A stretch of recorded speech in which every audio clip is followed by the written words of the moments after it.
Hello दोस्तों, स्वागत है हमारे यूट्यूब चैनल साथी क्लासेस में। दोस्तों, पिछले वीडियो में हमने बात किया समतल दर्पण में बनने वाले प्रतिबिंब के बारे में। अब दोस्तों, इस वीडियो में मैं बात करूंगा समतल दर्पण में बने प्रतिबिंब की विशेषताओं के बारे में। दोस्तों, जो परीक्षा के लिए बहुत उपयोगी है, तो इस प्रकार है। लोग बोलेंगे समतल दर्पण में बने प्रतिबिंब की विशेषताएं इस प्रकार है। इसमें पहली विशेषता है दोस्तों, समतल दर्पण में बना प्रतिबिंब हमेशा आभासी होता है। यानी समतल दर्पण में हमेशा कैसा प्रतिबिंब बनता है? आभासी बनता है। दूसरी विशेषता होगी दोस्तों, प्रतिबिंब दर्पण के पीछे बनता है। यानी प्रतिबिंब जो बनती है दोस्तों समतल दर्पण में, वो दर्पण के पीछे बनती है। तीसरी विशेषता होगी, समतल दर्पण में बना प्रतिबिंब पाशविक रूप से उल्टा होता है। पाशविक रूप से उल्टा कहने का मतलब दोस्तों, जैसे अगर आपके घर में दर्पण होगा तो उसमें आप देखिएगा कि अगर आप दायां हाथ उठाएंगे तो उसमें आपको दिखाई देगा बायां हाथ। अगर आप बाएं हाथ को उठाइएगा तो दर्पण में दिखाई देगा दाएं हाथ। तो यही होता है दोस्तों पाशविक विस्थापन या पार्श्व।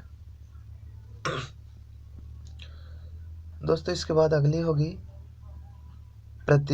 अगली विशेषता, प्रतिबिंब हमेशा सीधा बनता है। यानी जो समतल दर्पण में प्रतिबिंब बनती है दोस्तों, वो हमेशा सीधा होता है, उल्टा नहीं। यानी समतल दर्पण में हमेशा सीधा और आभासी प्रतिबिंब बनते हैं। इसके बाद दोस्तों, अगला विशेषता है समतल दर्पण में प्रतिबिंब का, कि प्रतिबिंब का जो आकार होता है वो वस्तु के आकार के बराबर होता है। यानी जितना बड़ा दोस्तों वस्तु होगा, उतना बड़ा ही दोस्तों दर्पण में क्या बनेगा? प्रतिबिंब बनेगा। इसके बाद दोस्तों, अगली विशेषता है कि समतल दर्पण में प्रतिबिंब जो बनता है, वो प्रतिबिंब दर्पण के उतना ही पीछे बनता है जितना आगे वस्तु रखा होता है।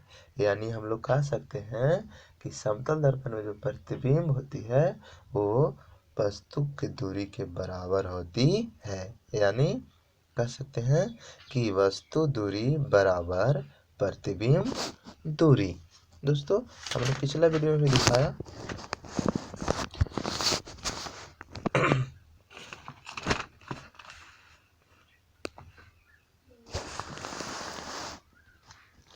कि समतल दर्पण में प्रतिबिंब का जो फिगर था वो इस प्रकार से था कि जितना दूरी पर वस्तु रखा हुआ था उतना ही दूरी पर क्या बना था? प्रतिबिंब बना था। तो दोस्तों, ये थी समतल दर्पण में बनने वाली प्रतिबिंब की विशेषता। अगली बात हम लोग बात करते हैं गोलीय दर्पण के बारे में। यहाँ तक दोस्तों हम लोग बात किए समतल दर्पण, लेकिन अब बात करेंगे गोलीय दर्पण के बारे में। तो दोस्तों चलते हैं, अब बात करते हैं हम लोग गोलीय दर्पण के बारे में।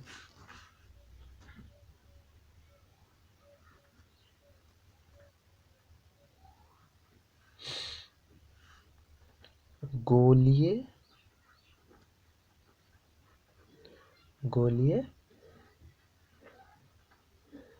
दर्पण, जिसे हम लोग बोलते हैं अंग्रेजी में स्फेरिकल मिरर। दोस्तों, इसकी परिभाषा क्या होती है?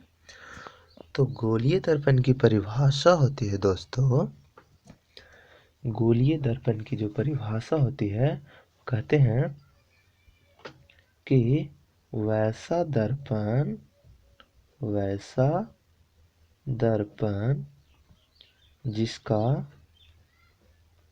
जिसका परावर्तक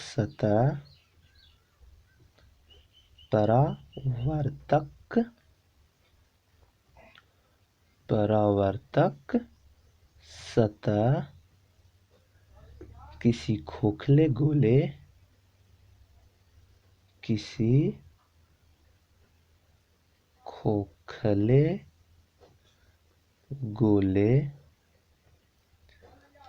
का एक भाग होता है। यानी वैसा दर्पण जिसका परावर्तक सतह किसी खोखले गोले का एक भाग होता है, यानी किरणें जो टकराने वाली होगी वो खोखला गोला होगा, यानी पूरा गोल रहेगा दर्पण। देखिए गोली दर्पण का मैं एक फिगर बनाता हूँ आप लोगों के सामने। जैसे ये है दोस्तों हमारा गोलीय दर्पण का रूप, लेकिन ये दर्पण नहीं बना जब तक हम इसको पॉलिश नहीं करेंगे। तो एक बार हम इसे बाहर से पॉलिश करते हैं दोस्तों। एक बार हमने कहाँ से इसको पॉलिश किया, बाहर से, और एक बार हमने पॉलिश किया अंदर से। तो देखिए दोस्तों ये हो गई गोली दर्पण। अगर हम इसे काटेंगे तो ये बन जाएगा इस प्रकार से, एक प्रकार से ये बनेगा ऐसे, और ये अंदर से अगर इसे हम देखते हैं तो ये तो अलग सा रूप लेकर आता है, और अगर इसे हम यहाँ से निकालते हैं तो ये बन जाएगा ऐसे। अगर हम इसे बाहर से पेंट करते हैं तो ये देखिए दोस्तों दोनों का जो रूप होगा अलग अलग होगा। तो दोस्तों ये जो निकल कर के आया दर्पण, इसे हम बोलते हैं उत्तल दर्पण। इसे क्या कहते हैं दोस्तों, उत्तल दर्पण। और इसे बोलते हैं दोस्तों अवतल दर्पण। इसे क्या कहते हैं दोस्तों, अवतल दर्पण। तो हम कह सकते हैं इस प्रकार कि गोलीय दर्पण, गोलीय दर्पण दो प्रकार के होते हैं, दो प्रकार के होते हैं। पहला दोस्तों उत्तल दर्पण, उत्तल दर्पण, और दूसरा अवतल, ये लिखा गया है अवतल, ये उत्तल हुआ दोस्तों, अवतल दर्पण, उत्तल दर्पण और अवतल दर्पण। अब दोस्तों हम बात करते हैं उत्तल दर्पण किसे कहते हैं और अवतल दर्पण किसे कहते हैं। तो दोस्तों ये कोई भारी सी परिभाषा नहीं है, बस आसान है, समझना है सिर्फ। तो उत्तल दर्पण की परिभाषा देखिए दोस्तों, इसका क्या है फिगर, इस प्रकार से है। तो हम इसको कह सकते हैं कि गोली दर्पण का वह भाग, गोली दर्पण का वह भाग जिसका परावर्तक सतह उभरा हुआ होता है। देखिए दोस्तों उभरा हुआ है आगे की ओर, तो ये उभरा हुआ होता है और अंदर से पॉलिश किया हुआ रहता है, उसे हम कहते हैं उत्तल दर्पण। वैसे गोली दर्पण का वह भाग जिसका परावर्तक सतह उभरा हुआ होता है और अंदर से पॉलिश किया हुआ रहता है, उसे कहते हैं दोस्तों उत्तल दर्पण। और अवतल दर्पण की परिभाषा क्या होगी दोस्तों, तो गोली दर्पण का वह भाग, गोली दर्पण का वह भाग जिसका परावर्तक सतह धंसा हुआ होता है। क्या होता है दोस्तों, अंदर की ओर धंसा हुआ होता है और बाहर से पॉलिश किया हुआ होता है। अंदर की ओर धंसा होता है और बाहर से पॉलिश किया हुआ रहता है, उसे कहते हैं दोस्तों अवतल दर्पण। तो आशा करता हूँ मैं आपको समझ में आया होगा कि उत्तल दर्पण किसे कहते हैं और अवतल दर्पण किसे कहते हैं। तो दोस्तों इसके बाद हम लोग बात करेंगे गोली दर्पण के कुछ पद के बारे में।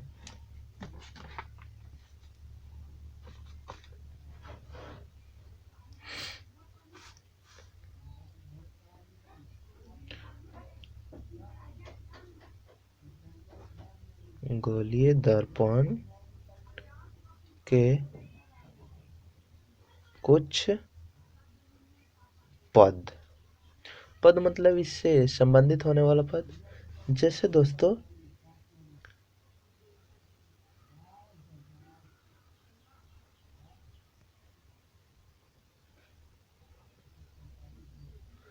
ये हुआ दोस्तों इसे हम बाहर की ओर पॉलिश करेंगे और अंदर की ओर धंसा हुआ रहेगा तो कौन सा दर्पण बनेगा? अवतल। कौन सा दर्पण? अवतल। और जिसे हम अंदर की ओर पॉलिश करेंगे वो कौन सा दर्पण बनेगा? वो बनेगा उत्तल। कौन सा दर्पण? उत्तल। ये देखिए दोस्तों, ये जो इसका बीच का भाग होगा ये कहलाएगा इसका केंद्र। क्या कहलाएगा? केंद्र। और ये जो बनेगा दोस्तों, देखिए थोड़ा सा, ये बनेगा इसका मुख्य अक्ष। क्या बनेगा? मुख्य अक्ष। ये क्या होगा यहाँ पर दोस्तों? तो यहाँ पर कहलाएगा ध्रुव। हम बात करते हैं सभी को बारी बारी से। और ये जो होगा दोस्तों,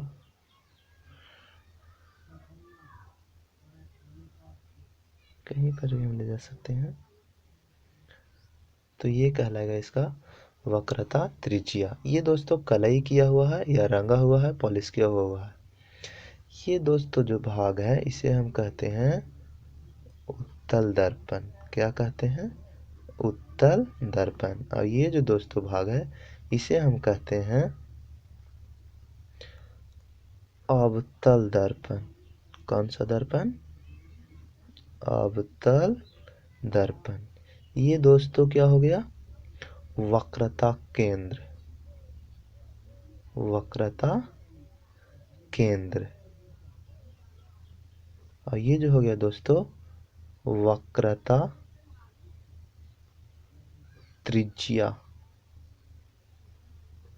ये दोस्तों हो गया मुख्य अक्ष।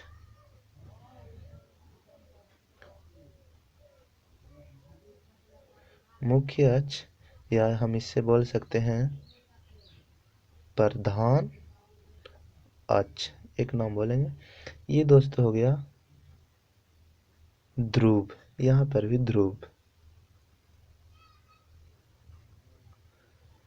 दोस्तों अब इसमें हम देखते हैं कौन कौन से पद बने। तो इसमें जो पद बना दोस्तों, पहला बना ध्रुव। पहला क्या बना? ध्रुव। दूसरा बना दोस्तों वक्रता केंद्र। तीसरा बना दोस्तों वक्रता त्रिज्या। फिर अगला पद बना दोस्तों प्रधान अक्ष। या मुख्य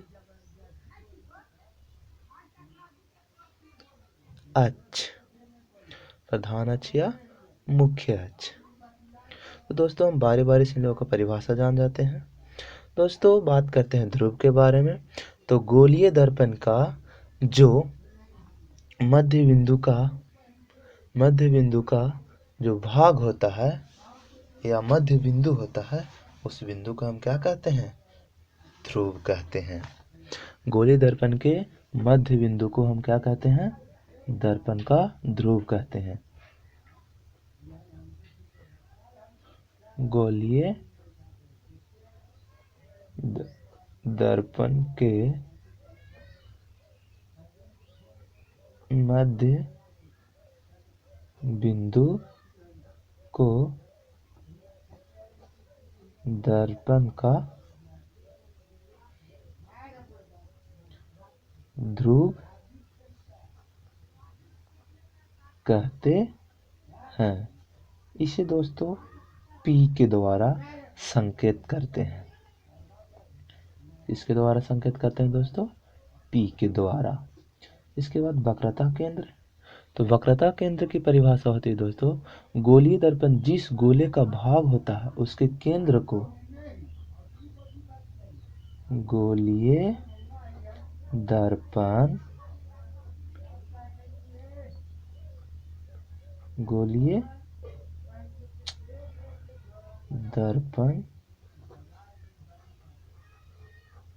गोलीय दर्पण जिस गोले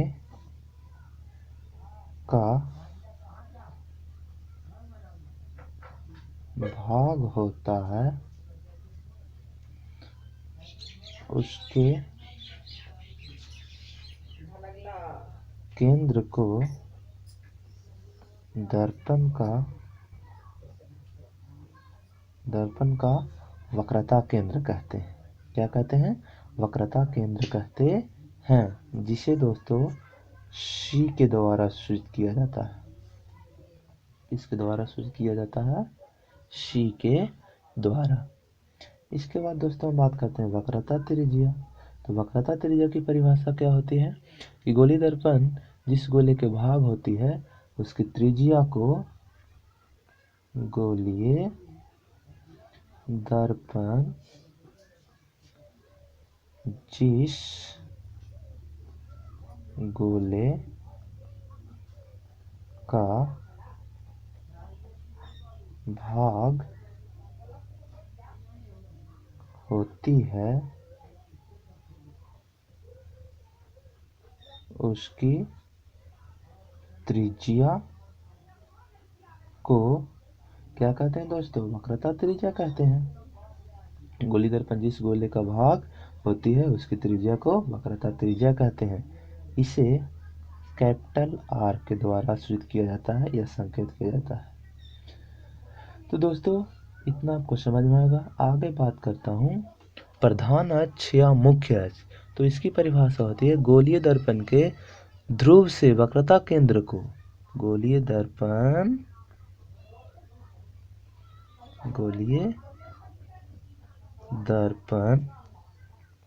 के ध्रुव से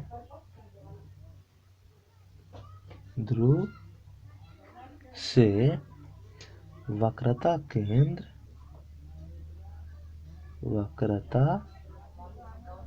केंद्र को मिलाने वाली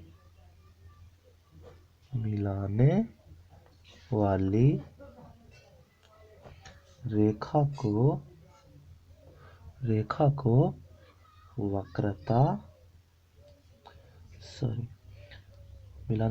को प्रधान अक्ष या मुख्य अक्ष कहते हैं। दोस्तों आशा करता हूँ मैं कि आप लोगों को इतना समझ में आया होगा। तो वीडियो अगर अच्छी लगा हो तो इसे लाइक करें, चैनल को सब्सक्राइब करें। थैंक्स, धन्यवाद। जय हिंद दोस्तों।